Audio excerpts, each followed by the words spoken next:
Hello and welcome, and this is JDEG.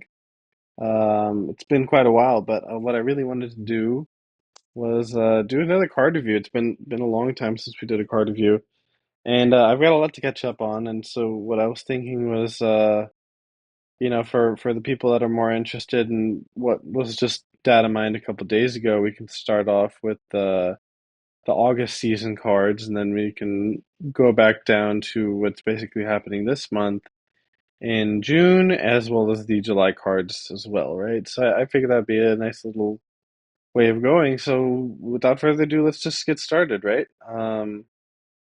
Yeah, it's been a while.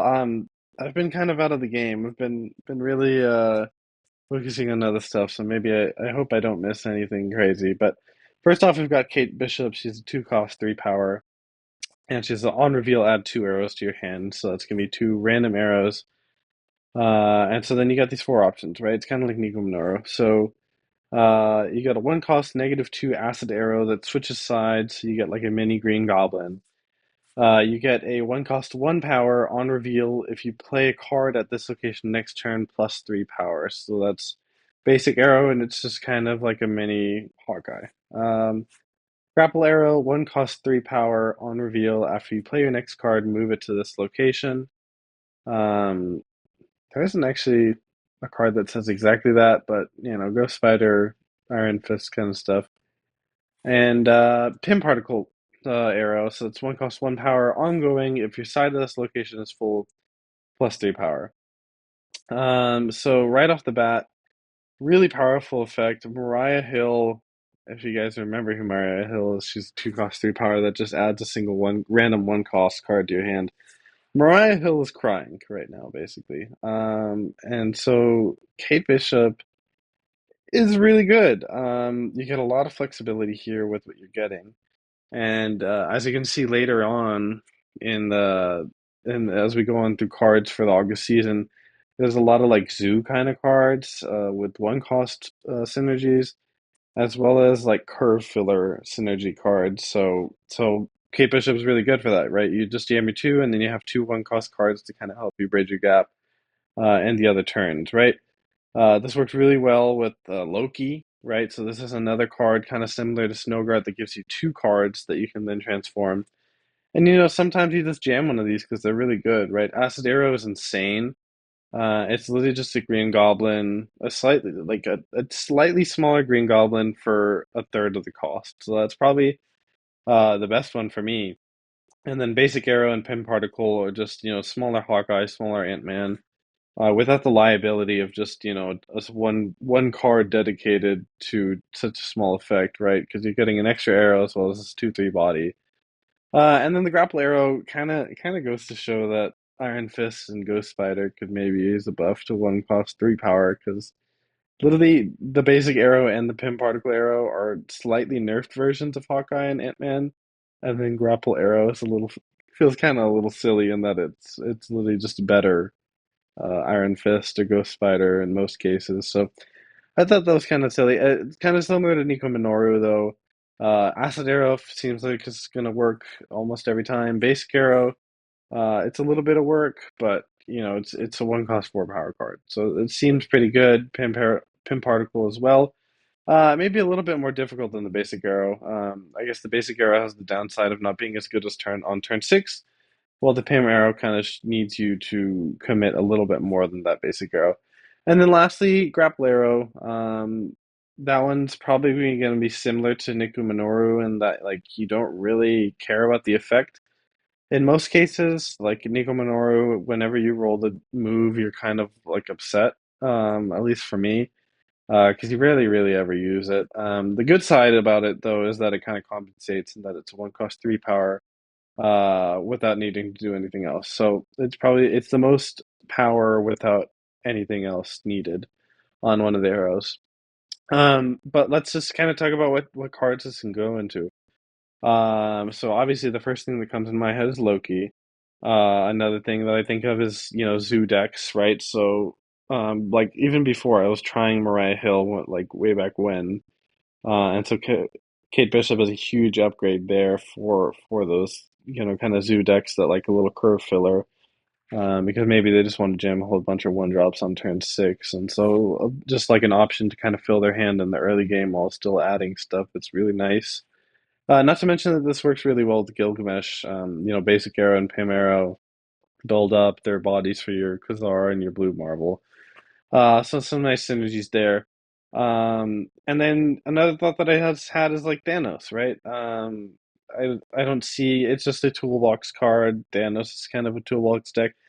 But really, I expect this to see, play in a whole bunch of decks. It works really well with Thena, as just kind of Thena. The card that we just got this month in June as the first card that says, if you play two cards each turn, she gets a bonus. And so this can really help you bridge the gap in the early game. You play this on two, you play Athena plus one of the arrows on three, for example, right? So it really helps you get that Athena going. Um, and among other things, it just seems like a really, really powerful toolbox card that you can play in a lot of decks. And I'm sure I'm missing a lot of them, so I wouldn't be surprised to see that there's a whole bunch more applications that you can use Hawkeye and or Kate Bishop and Bounce. Another thing you can use this, and it's just absolutely insane. And one last thing is Werewolf by Night. Every single one of these is a non-reveal, except for the Pim Particle Arrow. Kate Bishop herself is a non-reveal. So you're getting a lot of fuel for a Werewolf by Night for a Falcon Beast bounce combo deck. There's quite a bit of synergy there, as well as with Bast. Well, maybe not with Bast. Well, two of the arrows work well with Bast, and I'm sure that there's a lot of skill that you can implement there that'll work really well with Kate Bishop. Um, and then so next we've got Marvel Boy, and this is probably going to be the most broken card that we're going to look at. And I have absolutely no doubt that this is going to get nerfed. Kind of similar to when we saw the data mines for Hope Summers, and she gave you plus two power on a play instead of plus one power, and we all said that that was really silly. This card's even sillier than that. He's a three cost three power. After each turn, give three of your one cost cards plus two power. Which is really absurd. So, if you play a Squirrel Girl, you'll have 27 power. If you play Squirrel Girl on turn one, Marvel Boy on turn three, right? That's not including let's just say you have a single one cost card. A single one cost card, right? I play I don't know, an Ant-Man on turn one, and I don't have any other one cost cards for the rest of the game. I play Marvel Boy on three. Marvel Boy is going to be giving me two on three, two power on three, two power on four, two power on five, two power on six, eight power. He becomes a 3/11 with a single one cost card. So needless to say, he's really broken. Um, which makes it really hard to evaluate because I'm just kind of guessing what they're going to nerf him to. Maybe it gives three of your one cost cards plus one power. Even then, that's still really gross. With Squirrel Girl in particular. So I'm gonna hold off on any commentary just because this is really silly right now. Right now, this would be the most broken card in the game ever released if they release it like this. So I'll just save my commentary. But like I said, a lot of synergy with one cost cards. I have no doubt that if they go down this route where he buffs you one cost cards, that'll work really well with Squirrel Girl, for example, right? So um, seems like a really powerful card. Next up we have Wiccan. He's a 4 cost 5 power card, and he says on reveal, if you spent all of your energy this game, plus two max energy. And so I was really conflicted at first when seeing this card. Um, the first thing that comes to your mind is like, oh, we can play Quicksilver, Domino, and a bunch of three drops, and some kind of Surfer list, or and some kind of list that wants to ramp, right? You just play a bunch of three drops, Quicksilver, Domino, right? Um, what I didn't like about that is if you don't draw the Wiccan, then you just ran Quicksilver and Domino in your deck for nothing, which is kind of embarrassing. So there's that. But what's pretty cool is that you can kind of run this as a Thanos card, or more specifically as a card that's really good with these turn two ramp options. Zabu would have been, more notable if he hadn't been nerfed, but Psylocke, right? So Psylocke also goes into the Thanos deck. You can reliably get a one cost card on turn one with Thanos most of the time. And then Thanos loves ramp, right? So you play you play a stone on one, you play Psylocke on two, and you Wiccan on three, and then you're +2 max energy on turns 4, 5, and 6. That seems really, really good. Um, yeah, so I feel like unless you're running in Thanos, uh, you really want to abuse Psylocke with it. It's the greatest thing you can do with this is just abuse Psylocke into this and play this on three. And that's a really powerful play. I wouldn't be surprised if there was even a Zabu deck that managed to scrape its way out. Just because this interaction is really good, if as long as you have a one cost card. So maybe play Quicksilver, who knows? I wouldn't.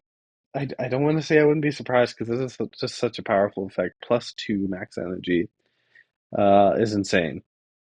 And so this has a lot of potential, and it's definitely something that I'm going to be getting as a Thanos aficionado. I think if you don't play Thanos, I could see reasoning for this not being good. But energy ramp is I've been proven wrong time and time again that energy ramp is really good. So just as long as you're able to deconstruct it to where you can reliably not only proc it every single time if you have it in hand, right? So you want to be hitting a curve, but also making it so that your deck doesn't feel terrible when you don't draw the Wiccan and you're watering down your deck with Quicksilver and Domino and stuff if you happen to do that, right?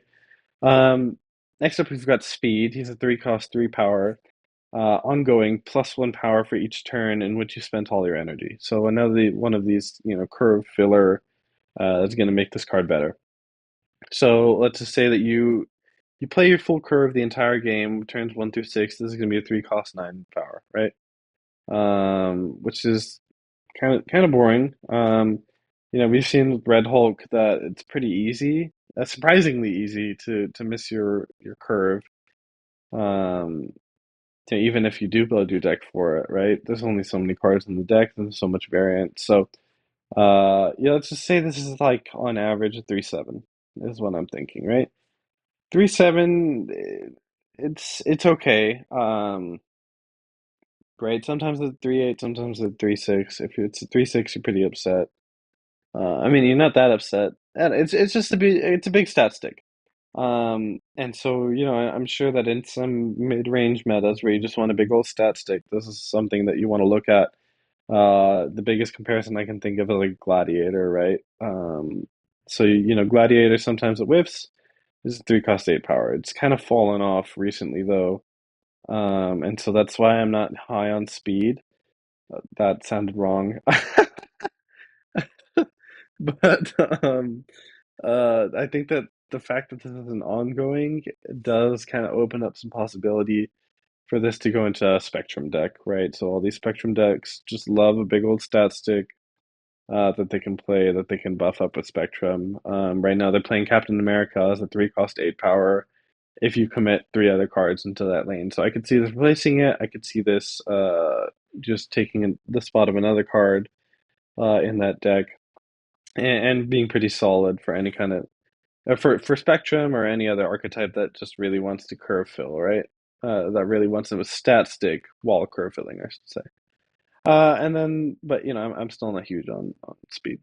Anyways, Emperor Hulkling is 6 cost, 11 power card, which says at the start of game, copy the text of a random 6 cost card. So we've kind of seen, this random 6 cost card stuff with Valentina, and Valentina was kind of mediocre actually. It was surprisingly mediocre. So let's just kind of look. So this is 6 cost, 11 power. So let's just look at 6 cost cards right now. Let's just see if we can find anything interesting, right? Um, so we've got. And I'll run through them right now. Giganto's bad. Heimdall's pretty bad. Hela's pretty bad. Helicarrier is pretty bad. Hulk is really bad. Infinite is really bad. Leader is really good. Tribunal is pretty mid. Magneto is pretty bad. Odin's situationally good. Onslaught is situationally good. Orca is just Orca. I don't want to get an Orca. Blob is really good. Destroyer is really bad. Doctor Doom is really good. Galactus is situationally good. Agatha is terrible. Apocalypse is bad. Arnim Zola is really good. She-Hulk is situationally good, but more than likely it's just a one power buff. Spectrum is pretty. It's mediocre. It's situationally good. Thanos is bad. Ultron is situationally good, let's say. Um, but more than likely mediocre. Null is more than likely mediocre. Alioth is decent to situational. Scar is situationally, but you'd rather just run Scar then at that point. Red Hulk is decent. Sasquatch is decent, and that's it. So you've got some really, really high highs with Arnim Zola, Blob, Doctor Doom, leader, right? And then you've got a lot of really low lows. So, I could tally it up, but I'm sure someone will do the math. Um, Even then, it's just like, where would I want to play this, right? So my first thought just comes to Thanos because it's Thanos and they like to ramp. So maybe they want an extra six cost card instead of Red Hulk. It's just a stat stick, right? Maybe you high roll a lot with this, and then you can just fall back on playing Thanos or whatever if you don't get a good roll. I think that there's just a whole bunch of whiffs to where you're not going to want to play the card. But if you're feeling really lucky and you manage to hit leader blob and Arnim Zola every single time, then more power to you. But yeah, I was a little higher on it before, but the more I think about it, the more it seems pretty mediocre, right? Um, and so yeah, so that's all the cards for August. Obviously, Hawkeye, Kate Bishop seems like a absolutely perfect um season pass card, super powerful, but super interesting. It's like imagine getting Nico Minoru in season cash. So that's something to be really excited about. Marvel Boy really broken. I'll hold any judgment until they rework him because there's no way. Wiccan seems really interesting for Thanos, at least for me, in my opinion, for me, because I like Thanos. Otherwise, just try to beat him with Psylocke or Zabu. Speed is just stat stick, kind of boring, and then Hulkling is really high rolly. And I don't really see a home for it other than Thanos if they really want a high roll, but I don't think that they even would want to bother, right? I think there's better options for six golf cards. So let's kind of move back now. I'm recording this in the first week of June, so we've already seen Thena and Gilgamesh. So let's go to Cersei, right? So Cersei is a 5 cost 7 power. On reveal, transform your other cards here into random cards that cost one more if able. So really interesting. So worth noting, if you have a 6 cost card, it's not going to change. So if you wave into leader and then you place Cersei on the leader lane, it's not going to change until the end of the month when Erisham releases, and then you get a 7 power card every single time, right? Just worth noting. But like basically off the top of my head, I can think of like three cards that are really good with this. That make me want to consider running it, and then everything else is kind of mediocre, right? Maybe four. So let's just say Mysterio Mockingbird stuff, right? That's one. Sentry Nihilist. So, we saw Lady Deathstrike kind of taking that spot of like when you don't have a Nihilist, you play the Lady Deathstrike into the Void Lane. So maybe this is something that's better. And it likely is if you can find a deck that has some other synergies for Cersei as well. And so I think there was a video by KM Best where he was talking about this. I thought that was really interesting. Is that when you play Sentry, you're kind of daring your opponent to have to fill in that right lane to kind of block off the Annihilus from bringing it over into your lane, right?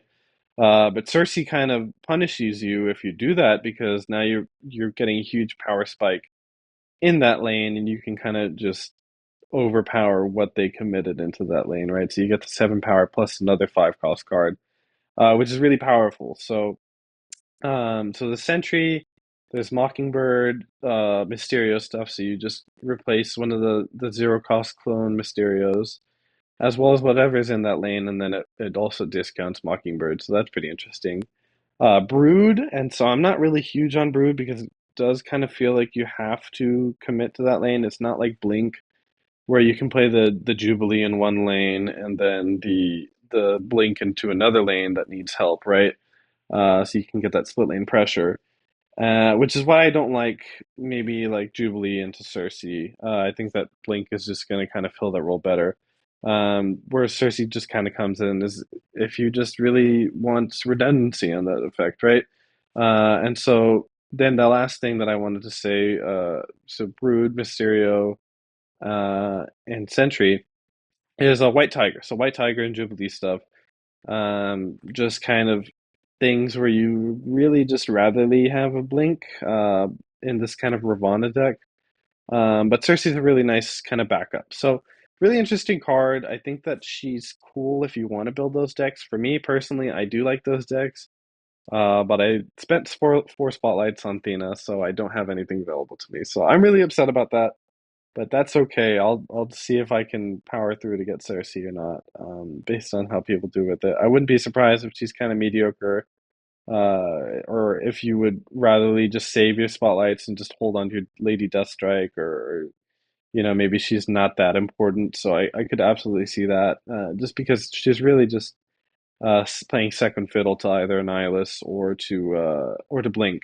But she does seem like a really good kind of, I guess, bridge in case you don't hit that card. It's just kind of a backup plan that's pretty nice. Um, yeah, just making sure that the only thing, sorry, is that it's just kind of frustrating that you kind of have to overcommit into that lane if it is something like a Brood, or if it's something like a Jubilee or something, is that you have to commit into that lane, as opposed to a Blink, right? And so I'm sure that there's other cards, but there's also, variability that, sometimes you just get a really bad five drop also, right? So, off of your sentry. Sometimes you get a really, really bad transformation, I should say. So hopefully, maybe the odds be in your favor, right? Um, Now you've got Makari. She's the 3 cost, 3 power that says after the turn, runs from your hand to a random location if possible. So it's basically just kind of the M'Baku effect, but instead of waiting till the end of the game, from your hand, from your deck, it's literally just immediately as soon as your turn ends when she's in your hand. So what? Let's just it's for free, but you don't know where she's gonna go, and she can clog your lane. Um, and you're giving up a card, right? So we'll just compare. I was thinking about this compared to like the pre-nerf evolved Wasp from High Evolutionary. That was seeing play. It was really insane. Everyone was just trying to bounce and play a million evolved wasps because the unreveal made it essentially 0-3. Patriot loves to run wasp because of the 0-3. Um, but I think that the unpredictability of accidentally clogging your lane can be really frustrating, which kind of really doesn't sell me on this card. So if you're really, really into Surfer, Cerebro 3, I'm sure that this could have a niche there, but I don't even really think that you need it. There's another card later that we're gonna see that is probably more interesting in Surfer. But to be quite honest, I don't really care about Surfer myself. Nor do I even know that this is a shoe-in for Surfer. There's so many powerful 3 drops right now that I can't even guarantee this falling into Surfer, or Cerebro 3. But moving on, let's go to Fastos. This is the other card I was talking about for Surfer. He's a 3 cost, 3 power again. That says on reveal, give each card in your deck -1 cost or +2 power. And so this is randomly, maybe 3 cards get +2 power, 3 cards get -1 cost. Maybe 5 of them get -1 cost, and one gets +2 power. You have no idea. It's all completely random mix and match, right? You don't get to pick, and you don't know which cards in your deck got what, right? And so this is really weird because we know that Okoye sucks really bad. And so this is coming down to turn later. So what do we think? You can get a Sarah effect, or you can get a double Okoye. So what this kind of leads me to thinking is either you can run this in Surfer, where sometimes you discount a 3 cost card, which is really nice. You can play a 3 cost plus one of the discounted 3 costs on turn 5. Maybe you're really lucky and you draw into 3 discounted ones and you play 3 discounted 3 drops on turn 6, right? A lot of different things you can do. And maybe that deck also loves hand buffs for Sebastian Shaw as well as Brood. Those cards really love those hand buffs, so I think this has a lot of synergy built into there. But I could also just see, this is really bad after turn three exactly. Um, so I could see that still kind of flopping. Though I do think that it's shooing for Surfer. The other one that I was going to say, sorry, that it might end up flopping in is Thanos. So, the idea would be that you play your stones and they draw a bunch of cards. Issue is that Fastos comes on turn three, so ideally you're playing your stones turns one through three. You don't really want to be playing that many stones to draw on cycle, turns four, five, and six once you've gotten these buffs or discounts with the Fastos.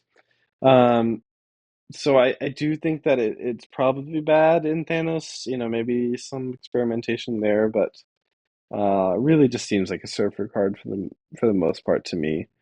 Um, and then lastly, Arshem for June. Arshem seems really, really interesting. He's a 7 cost, 7 power. This is at the start of the game, +1 max energy, shuffle 12 random cards into your deck. Which is crazy. First off, why the heck is he 7 power? This is so upsetting.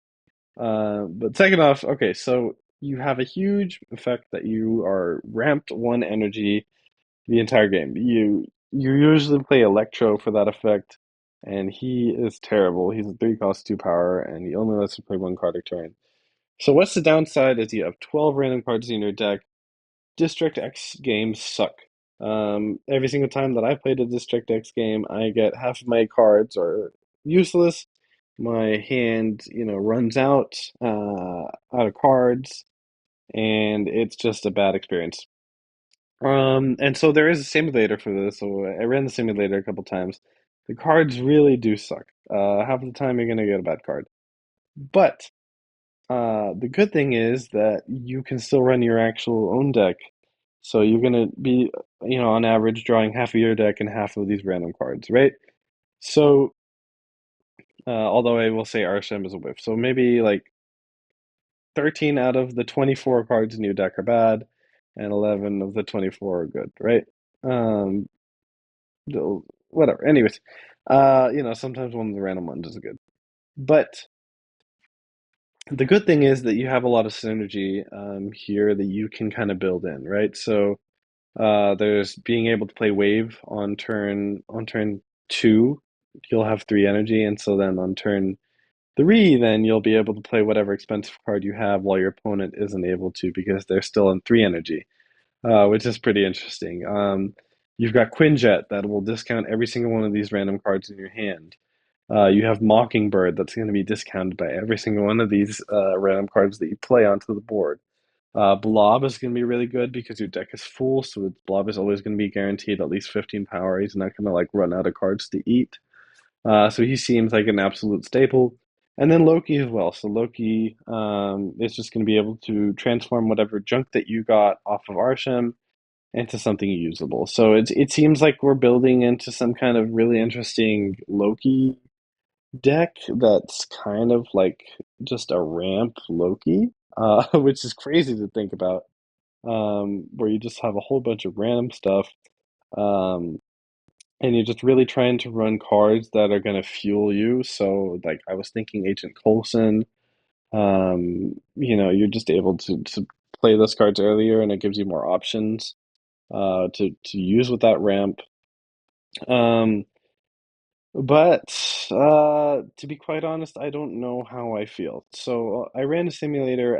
I ran it like I did not run it enough. I ran it like 5 times, and so maybe like one time I got a pretty good hand, and then the other 3 times I was getting like a vulture on turn five. I was top decking a M'Baku on turn four.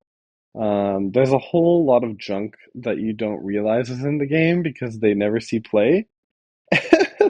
And then you get them off Arsham, and then you're gonna realize that how bad a lot of these cards in the game are, especially with no synergies, right? You get a Vulture when you have no move cards in your deck. And so I'm personally of the opinion that it's not gonna be good. Um, but I'm probably gonna pull for this just because it's really interesting. I love Mockingbird decks. I love playing Blob. And so I think that this is just a really cool card. You have to get it even if it's bad.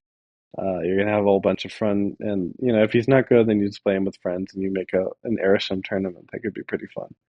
But let's move on to the July cards. So we've got Hydra Bob to start off. The greatest name ever, and so he's a one cost 4 power. This is after each turn. This moves if a player snapped, which is really really interesting. Because to say that neither of you snap, your opponent can also mess with you. Say he doesn't want that Hydro Bob to be in that lane, so he snaps. So he can mess with you too, or you can snap on turn one if you want to, get the discount on your miles, if you want to power up your Craven as soon as possible. It's really, really cool. I love the Hydro Bob effect. There's a lot of move aficionados that I know personally that I'm sure are gonna love this card. They love to play Craven decks, so I'm really excited for them. It seems like a great tempo card for that. I personally can never really get move decks to work. And so outside of Miles and Craven, I don't really see what you're aiming to do for with this. I know that right now they play like Martyr, and so I could see this being a shoe-in, but like it's not a mainstream deck. I don't expect this to be anything crazy that will be meta. But I do think it's a really neat effect to have something that is like interacted with by one of the players doubling down and snapping. So I think that's a really cool effect. That might not be too good. Yeah, let me go back. This is kind of like a silk. So I guess that's the best comparison is you just kind of get a silk-like effect, which is pretty interesting. Um, Anyways, moving on to the season pass card of July, which is really, really broken. It's Gwenpool. She's a 4 cost 6 power card. Says on reveal, pick a random card in your hand 3 times. You have +2 power each time. So if you play this on turn four and you manage to play all the cards that you hand buffed, you're going to get a 4/12. A 4/12. And that's not to mention that you're probably running in this in the deck with hand buff synergies like Brood, which is really going to like this. So this is terrifying.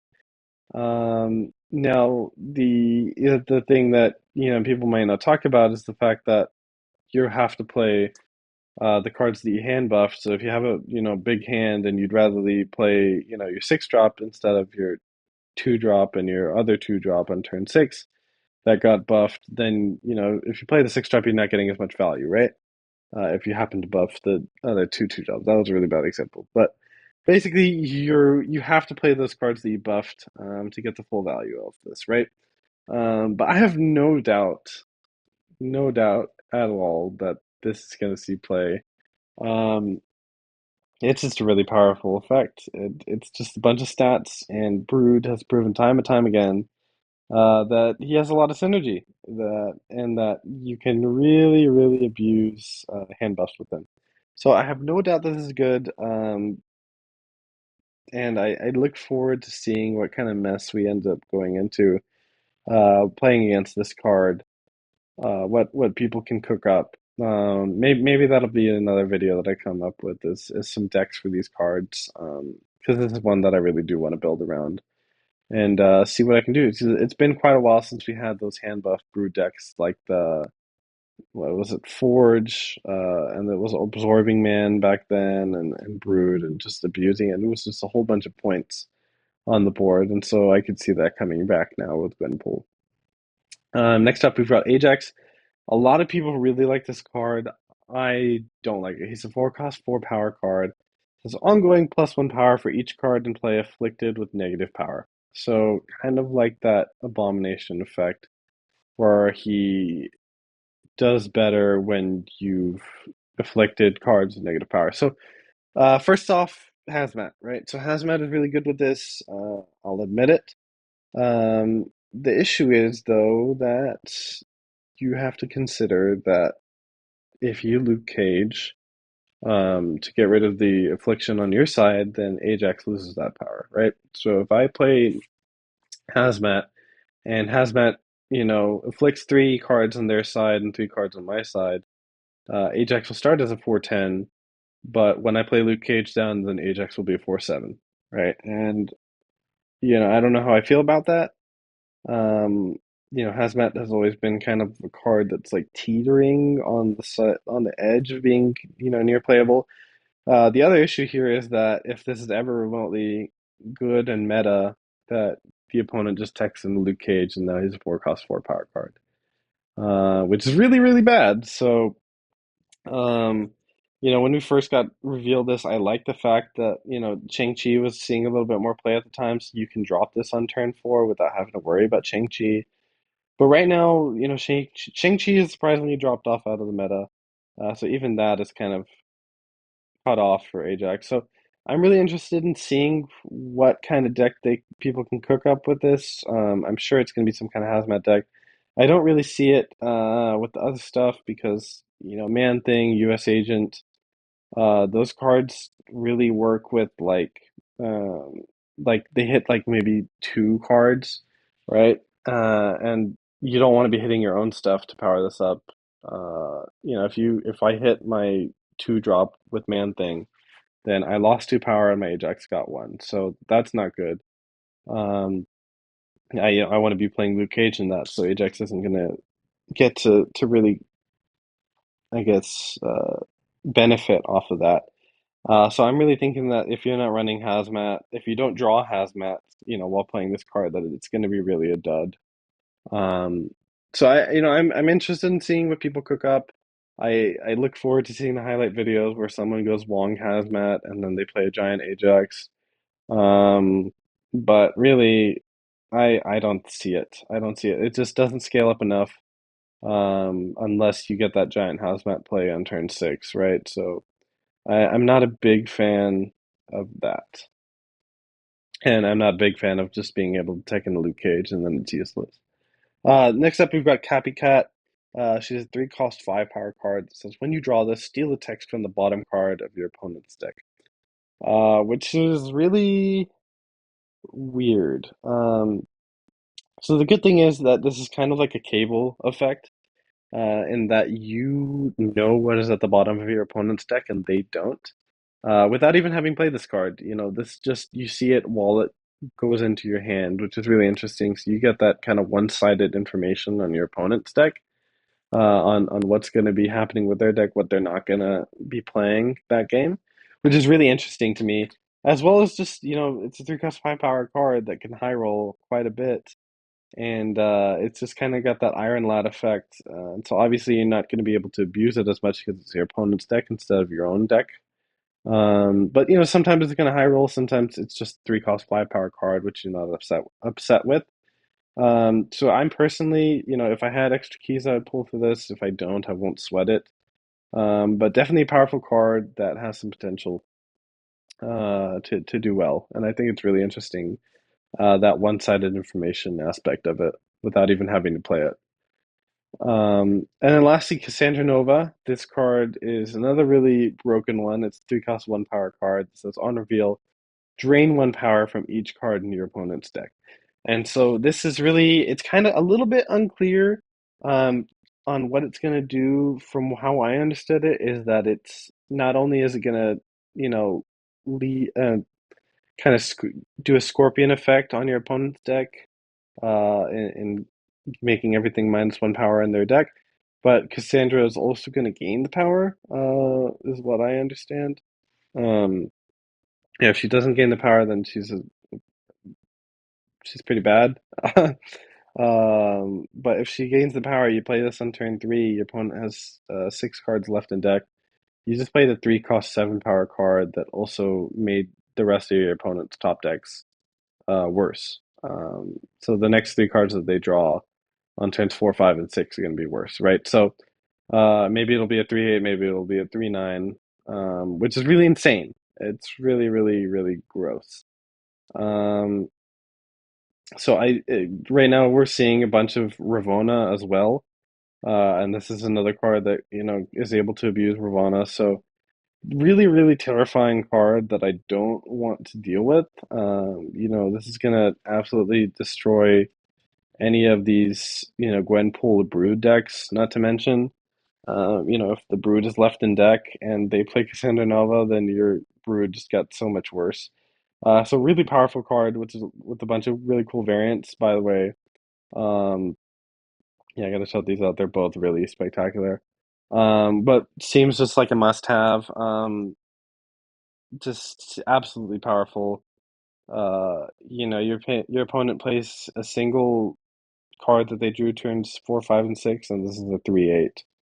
Uh, and that's not to mention the other two cards that they drew. So maybe you limited them from playing those two, right? Maybe this is a 3/9 because they played two of them. Maybe this is a 3/10 because they played all three, right? So really, really powerful card, really scary card. With how well Ravonna is doing right now. If I had to rank of the upcoming cards, what I'm personally getting, just because like right now I only have a single spotlight, um, is I'm definitely getting Kate Bishop, Wiccan, and Marvel Boy, and I'm getting Wiccan just because I'm a Thanos guy. Marvel Boy and Kate Bishop are the must-gets. As for July, I think that Gwenpool seems great. Ajax has potential, but I think he's going to fall off. I think Copycat's a great filler card, some kind of similar to Nocturne, where you just kind of jam it in decks, and it's pretty good. Cassandra Nova is going to be also very powerful. And then I think that for June, Cersei is a really cool backup card for those decks I was mentioning. That could be really interesting. And Arishem has some really wacky potential that we've never seen before. And so I really look forward to seeing how well he performs. But yeah, I really look forward. Thank you guys for listening to me.